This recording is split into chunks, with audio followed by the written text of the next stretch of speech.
other side expressed that exuberance is beauty, energy is eternal delight. And in the frontispiece to the Visions of the Daughters of Albion, which is on the inside page, you see the two protagonists, A and B, and they are back to back, shackled by their wrists. And if you squint at this image, it's rather like seeing two halves of the human brain, each looking out at the world in a different way.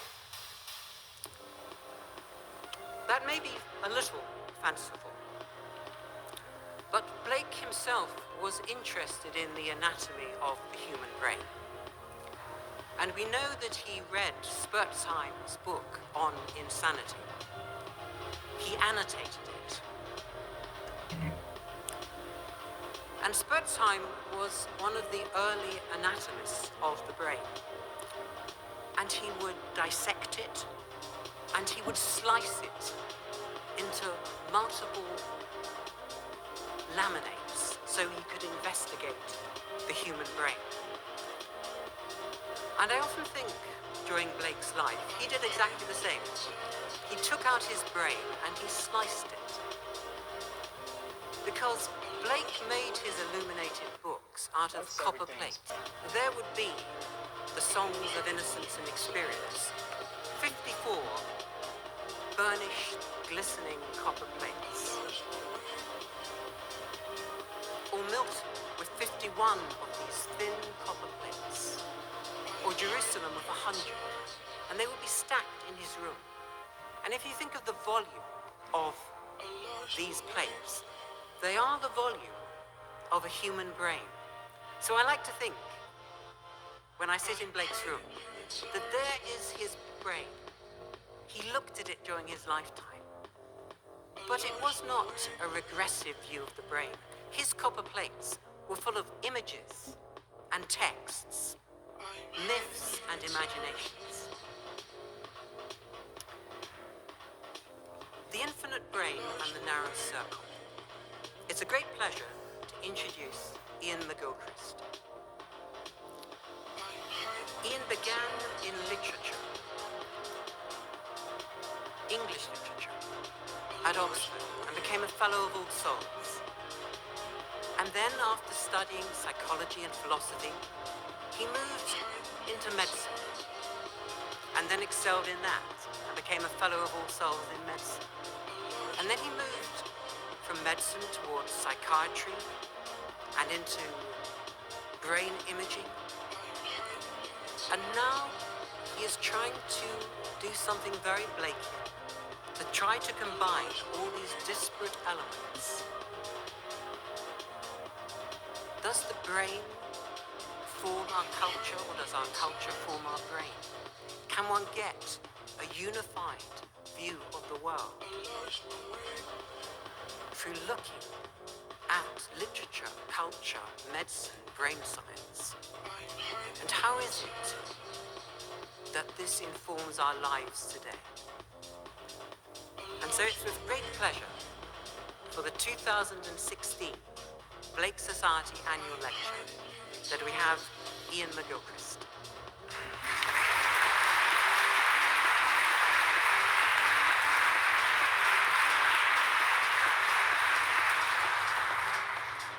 Well, thank you very much, Tim, and thank you to all the members of the Blake Society who've been busily working away to make this occasion happen and to fit around my schedule, and I'm very grateful to you. And it's also a great honor to follow in the footsteps of some very distinguished previous speakers, the memory of which somewhat overwhelms me. But in any case, I hope you will be lenient with me tonight, because Blake is a difficult subject and I'm by no means an expert.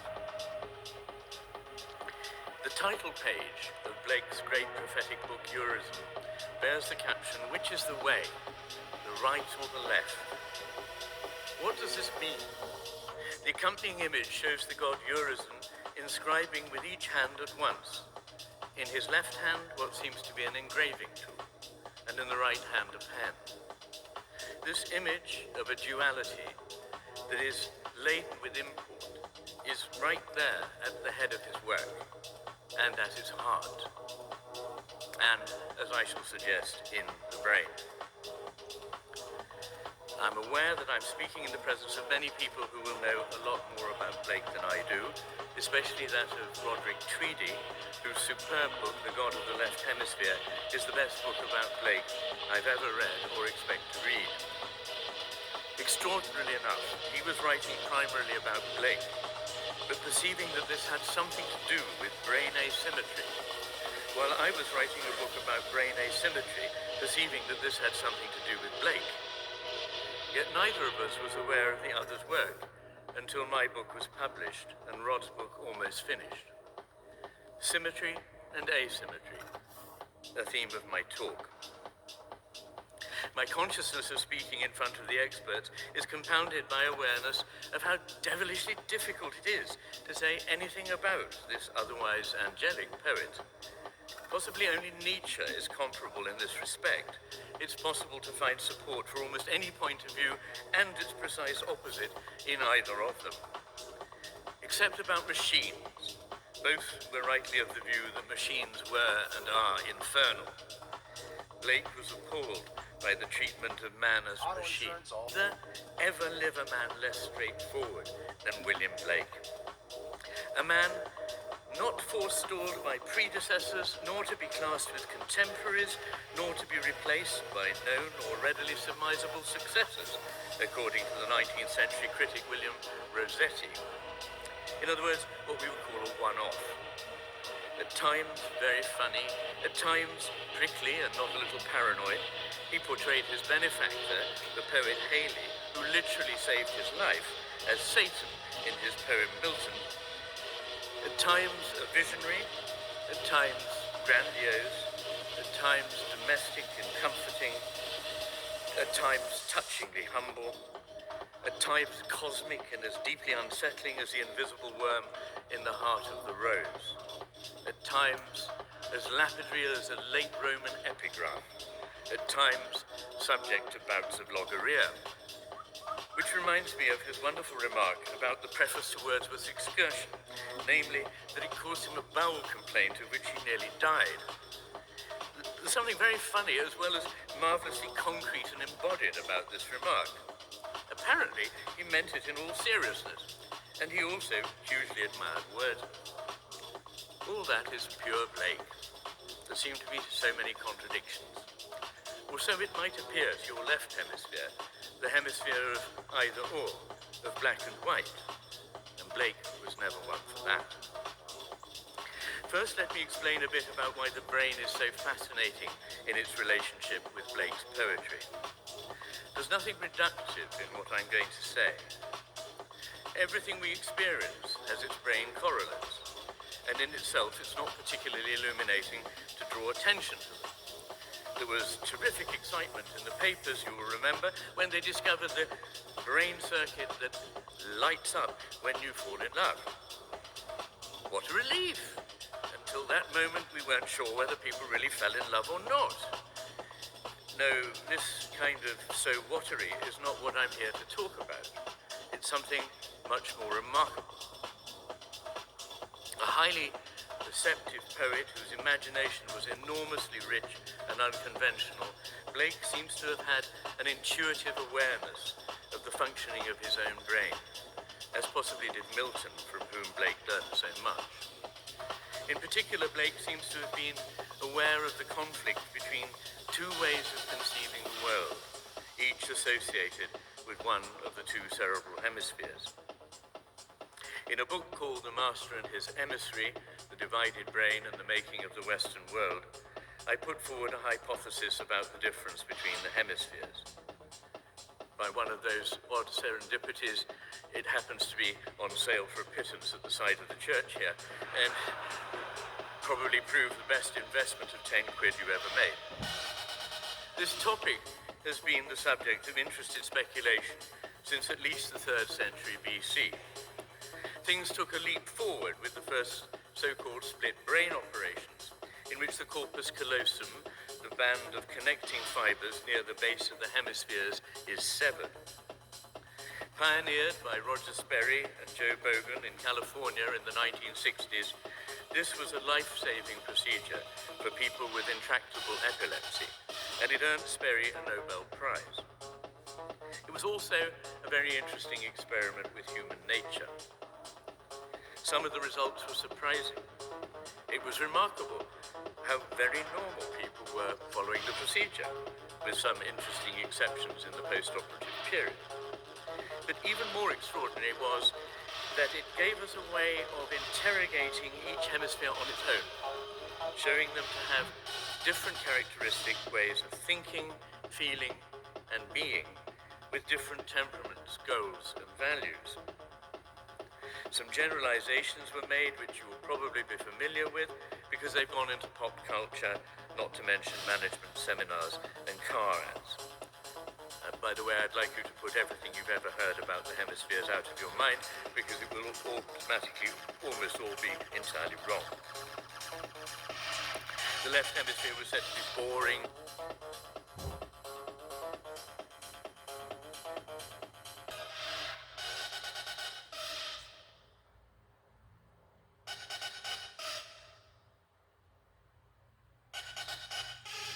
Down to earth, rational and linguistic, and the right hemisphere, meanwhile, was visual, emotional. Further research that each hemisphere was involved in absolutely everything: reason, emotion, language, and imagery, plus anything else you care to think of.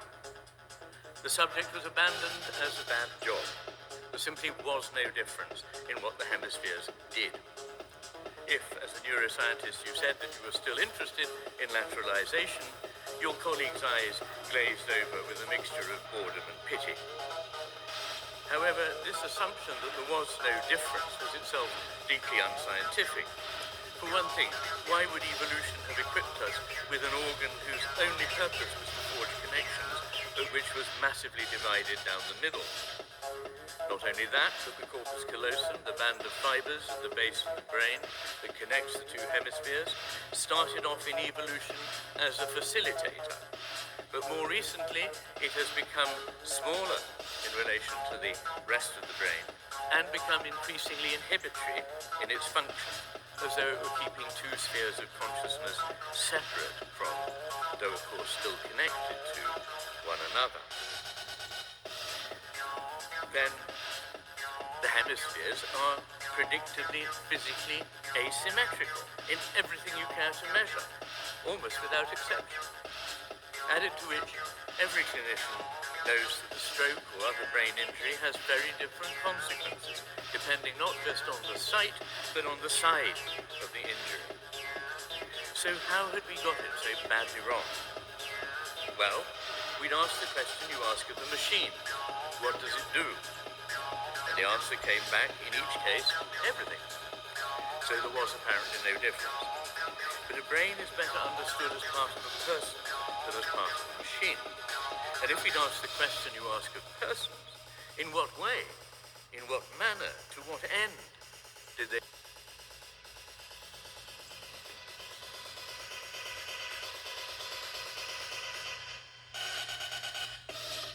do what they do, we'd have found a very different answer. Because each hemisphere is involved in everything, right enough, but in a completely different way. This difference has its roots, I suggest, in the solution of a survival problem. Every creature has to be able to eat and stay alive at the same time, which may not sound difficult in London in 2016, but is for animals a daily conundrum. Because they have to be able to pay very narrowly focused attention to the object they want to pick up or catch, that tiny seed, that high-speed rabbit, otherwise they will have no lunch. The attention is precisely locked onto its target. Yet, if that is the only attention they pay, they will soon become someone else's lunch while they're getting their own. They have to pay the exact opposite kind of attention at the very same time. Open, sustained, maximally vigilant for whatever there might be, without any preconception. So difficult is this to accomplish that it requires two separate neuronal masses, each capable of consciousness on its own, paying attention to the world in a different way at the same time. Hence the bihemispheric structure of the brain. This difference in lateralization has been found in mammals, reptiles, amphibians, birds, and fish, including some of the most ancient creatures on the planet. This difference in attention, you will not be surprised to learn, is also indisputably present in human beings. I admit that when I first saw that this was the case, I didn't immediately twig the enormity of the fact. But of course, attention is nothing other than the relationship of our consciousness with the world. A machine cannot attend. It is the foundation of our experience.